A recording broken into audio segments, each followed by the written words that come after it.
Hey everyone, this is another video I'm gonna post because I found a solution for my car.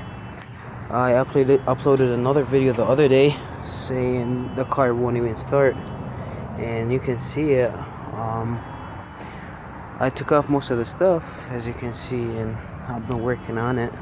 Changed this fender, and the problem was in the back, pretty much. Even though the head was in the front. This is the backup radiator I got. The main problem was in this thing. So, you see, it's not loose anymore. This thing used to be loose. So there's a sensor that pushes this thing out whenever the car is hit, and it triggers the airbag too. I believe that's how it worked. That's what the guy said. But anyways, the main problem was in here, in this thing. So basically, this little needle, just pull it up and then push this thing in and let it sit. That's about it.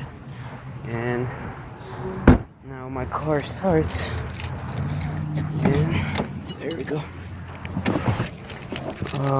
Get the key out.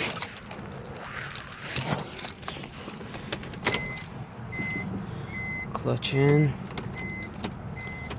And for some reason my key is getting stuck. There we go. And